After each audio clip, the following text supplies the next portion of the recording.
So what makes somebody a great TTRPG player? Is it knowing all the rules? What about making the strongest character?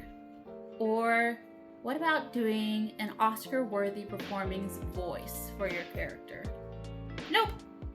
It's none of those things. Some of the best players I've had at my table cannot quote a single thing from the rule book. Some of the worst players I've had can tell you everything inside and out of it. Being a great player isn't about optimization. It's about collaboration. Today we're talking about habits that you should bring to the table that will make every person at that table want you to come back every single time. So welcome back to Nightley's Classified TTRPG Survival Guide. Rule number 1. Remember, it's a team game. You're not the main character. You are one member of an adventuring party. That doesn't mean your character doesn't get to have big moments. You just need to make sure that you share that spotlight because everybody deserves big moments. If a player is having an emotional RP moment, let them have that spotlight. If somebody lands the final blow against the villain, celebrate with them. Some of the best tabletop RPG moments come from watching your friends shine. If everybody gets a chance to be awesome, the whole table wins. Rule number 2, learn what your character can do. You don't have to memorize the entire rule book. You just need to know your own character. Know your abilities, know your spells, know your features. If every turn in combat starts with, wait, what can I do again? Things are going to slow down quickly. A little preparation in between sessions can get the ball rolling real quick, and it makes sure that everybody stays engaged. Rule number 3, share the spotlight. Some players accidentally dominate every conversation, while others barely speak at all. You need to find the balance. If you've been talking for 5 minutes, ask other players what they think. If you notice somebody hasn't contributed in the conversation, bring them in. Sometimes the best roleplay isn't giving the best speech. It's about asking questions to other players that will get them to have memorable moments. Rule number 4, give the GM something to work with. Your backstory does not have to be 20 pages long. It just needs hooks. Who are your friends? Who are your enemies? What is your one dream your character has? What is one fear that they won't admit? What about adding something that's a little bit of open-ended question to it? Those details give the GM something to make the story feel personal for your character. When you hand the GM story hooks, you're help building the campaign together. Rule number 5, stay engaged. Not every scene needs to be about your character, and that's okay. Listen anyway. Take notes. React to what's happening. Cheer when others roll a nat 20. Groan when the villain escapes. The more interested you are in everybody else's story, the more they'll be interested in yours. Rule number 6, don't fight the adventure. Questioning an NPC? Great. Coming up with a clever plan? Even better. Refusing every quest because that's what my character would do. Not so much. Your character doesn't have to trust every single person they meet, but they should have a reason to join the adventure. Part of creating a memorable character is creating somebody who wants to be part of the adventure. Rule number 7, communicate. One of the strongest tools, not just at the table, just in general. Okay, not enjoying something?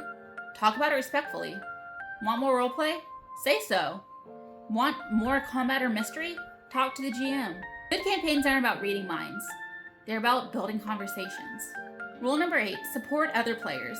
One of my favorite kinds of players aren't the loudest ones. They're the players that say things like, "That was awesome! You got this!" My character trusts your plan. Those little moments build confidence around the table and create an environment that helps build comfortability and more people wanting to contribute to the story. A supportive player can absolutely change the direction and energy of a campaign. Rule number 9, accept failure. You will fail rules. Critical failures happen. Plans fall apart. That's not the game punishing you. It's making the story more interesting. The funniest and most memorable moments in TTRPG history happen because the dice say, absolutely not. Don't fear failure. Embrace it. Rule number 10, help create the story. TTRPGs aren't movies that you're watching. It's a story you help write. Ask questions. Build relationships with NPCs. Create traditions with the party. Celebrate victories, mourn losses. The more you invest in the world, the more meaningful sessions become. Bonus quest tips. Here's a few habits that go a long way. Arrive on time. Bring your dice, character sheet, or anything that you need. Put your phone away unless you're using it for the game. Respect everyone's boundaries and the table's agreed upon expectations. And just like a bus driver, make sure you thank your GM after a session. They put in a lot of work, and a simple, that was fun, really goes a long way. Being a better TTRPG player isn't about being the funniest, most creative person at the table, or being the strongest, or the one who rolls the most natural 20s. It's a question of the day. What do you think makes someone a fantastic TTRPG player? Share your best tips or the best habits you've seen from another player in the comments. Someone new to the hobby might find the advice they actually need. If you enjoyed this episode of Nightley's reclassified TTRPG survival guide, make sure you will leave a like, subscribe, ring that bell notification for more tips, tricks, and tabletop RPG discussions. And as always, may your dice roll high. Have a great day and bye-bye!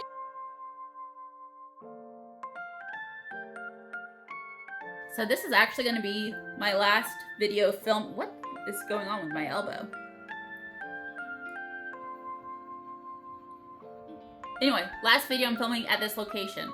We'll be back at my first and second videos location for the foreseeable future. Oh Lord, we're not gonna edit this. We're just gonna put it in there like it is. And we're also not gonna see Moosey for a little bit. Or Chummy. He's the other dog that barks in the background here. But yeah, I'll be back at home. So that'll be fun. And I have so many videos, ideas that I have ready that I need to film at my house. So this is gonna be fun. Anyway, yeah. Thanks for watching.